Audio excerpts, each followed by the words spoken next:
Jacinta Wangare, a host, and we'll be talking about returning to our spiritual roots. Today, I have a guest, and he will introduce himself as we tackle the topic. Right, so my name is Duncan Njoroge.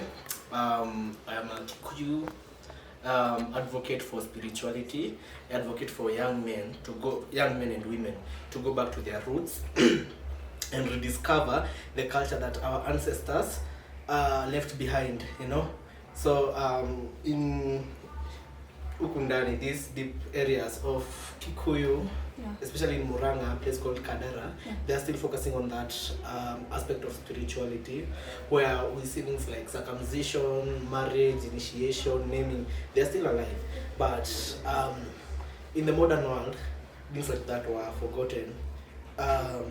I go by Njoroge Duncan Njoroge. That name, I can trace it back to Gikuyu and Mobi. That's something I was taught during circumcision, and it's something every young man should know. But there are residing effects of colonialism that are still lingering today openly. I have a cousin named John Jones. Oh. Yeah, and his father is Kimani. In Kikuyu, you must know your clan. Like for me, Demo Wikoywa Barea, Demo Boywa Barea Gadege. I come from the lineage of Wamboi, Moboi, Wabarea Gadege. So you can see, you have that knowledge, and that knowledge, it brings you very, very close with your family and your roots, and that's why I'm very thankful for you hosting me here to express my knowledge in the way that I can. Yeah. And now that you're talking about it, do you think now us going back to our roots can coexist with religion? I'll be honest. Okay. No. The white man came and deemed our practices savage. True or false? He deemed our practices savage. He deemed our God null, void. He's not there. They declared our God is not there. Of which, okay, they brought us our God, but they brought it by force. That's in Kenya. I'm not going to speak about Africa in large, because that will be a whole other argument with Christians, which I've been having for a couple of decades.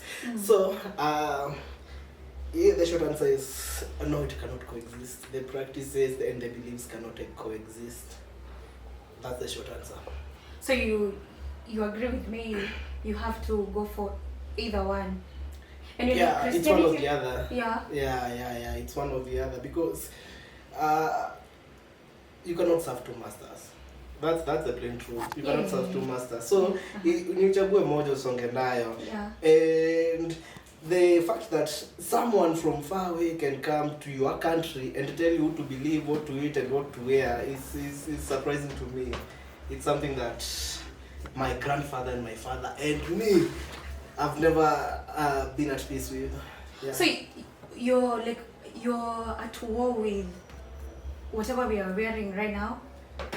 You can't. It's being introduced by the white man? Okay. Not that specifically, but the erosion of culture that came with them. Yeah. The labeling of our standards as barbaric. Of which some had to go, like FGM. Yeah. Let's be honest. Yeah. It was doing more harm than good. But other practices, such as naming. Yeah. In Kikuyu, we believe that the ancestor. Yeah. Let me use an example of my grandfather. His name was Karori. My great grandfather, actually. So, when my father was named, he was told that Karori will be protecting you, because he was named after the ancestor.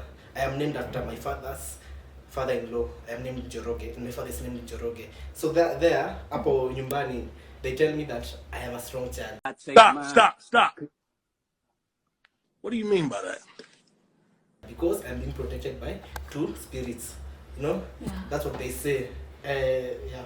And the same way you're talking about being protected, because you said, Njoroge, so I'm being protected by two spirits. And now I have a question.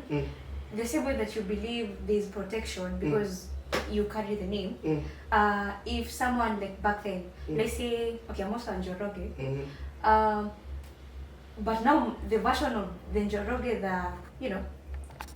ikwe, they had things going on, not so positive things. So do you believe they still carry the so negative things that were there back then? So in Form 4 CRA, we were told about traditional African CRA, traditional African society, and the things they had in place back then.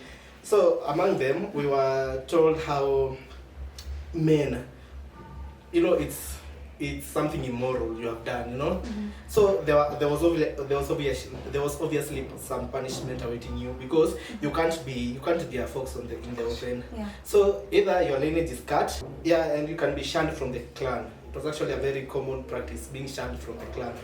Naambiwa tumekutupa, enda mahali pengine, you're no longer a part of this clan.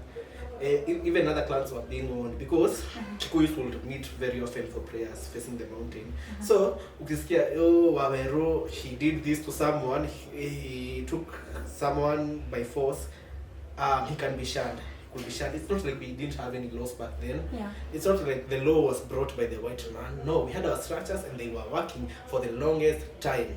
Sindio? Yeah, but look at how systems are now. We are struggling with depression. We are struggling to work, to own land that was ours. Don't even make me speak about the case in Laikipia. But yeah.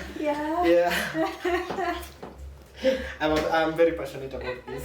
Oh, I can tell. Yeah. I can tell. But now that you're talking about the people with other negative things, for me, I have things in the closet that nobody knows about. So they come like with the character flaw and all that stuff. Okay. So that's why I'm telling you, if you inherit the name, you inherit the same thing. Oh yeah, that could be a possibility. But there are also cleansing rituals. Now when you go to the spirit world, when you die, see right of the living dead, they had ancestors also in that side. Yeah. Wouldn't they protect you? Wouldn't they protect that lineage from that malice of the man who intends you harm? Let's talk about psychology right now. Okay. Do you think if I have this, what's an example? Like I have this a thing that I'm struggling with, right? Or let me try to name it. A psychological problem. Yeah. Yeah. And then because of the DNA or whatever, it get passed to the other generation, right? And now you're talking about the ancestors. They're like, yeah, the ancestors were there and they would protect. Give me an example of a mental problem or a psychological problem. Oh, that can be passed. Yeah. I'm talking about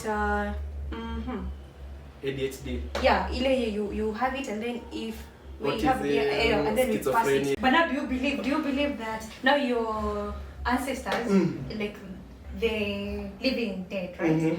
That wherever they are, if you're like, oh, I come to you, and they can actually protect you from, Yes, if the systems we laid in place are still there, but those systems are long done with. Let me be honest with you, we used to sacrifice to ancestors.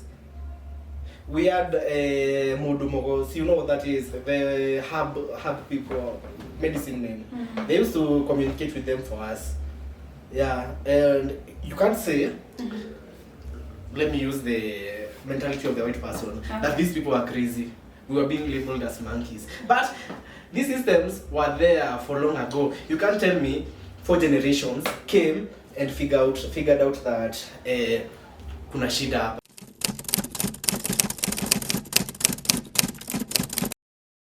What I can tell you about traditional aspect, there was a system, and the system was flowing. It was like a wheel. It was flowing. Bibi alikuwa, watoto walikuwa, and life back then was peaceful. Not as peaceful, no, I would not compare it with now, because pia leo tuko na shida zetu. True. Yeah, pia hii system tunatumia leo iko na shida zake. So I would not have said it was a perfect system, ama a well-run machine. Yeah. So the question goes, do you think young people today connect with spirituality different than older generation? Well, it depends on which older generation. We have the Gen X, millennials. We have the Gen X. No, before them, we have bloomers, Gen X, millennials, Gen Z. I'd say Gen Z are starting to relate with spirituality more than any other generation, especially the Kikuyu. the young Kikuyu generation, I have a network of them. We're around 16 people who go to the same university, and we from time to time we meet to discuss that. That's just online. Because I feel like you're like with the Gen Z, because you'll find, especially let's say women, let me talk for women, right? They have this, the earth girl aesthetic going on, but now it's rooted in voodoo, but for them it's an aesthetic. It's pretty, you know, yeah. But like there are people who know what they're actually doing. So that's why I'm like, it's more of influence. Okay. Yeah. I will not deny it, because for me it started as influence. Yeah. Then I got to think critically, you know. You have to dissect. That was a really interesting session. And we'll take a break. This show has been brought to you by Static Studio. Well, that was a really interesting session, and I hope we had more time, but I can see our time is over. But we'll definitely have you again in our session, because I feel like we have a lot to discuss. We've barely scratched the surface. I can tell you have a lot to unpack. And that is it for our session today. See you on the next section next week.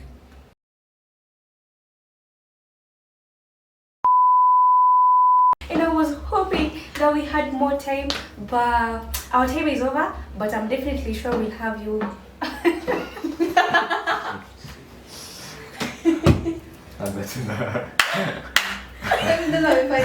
Umenikunyia juice.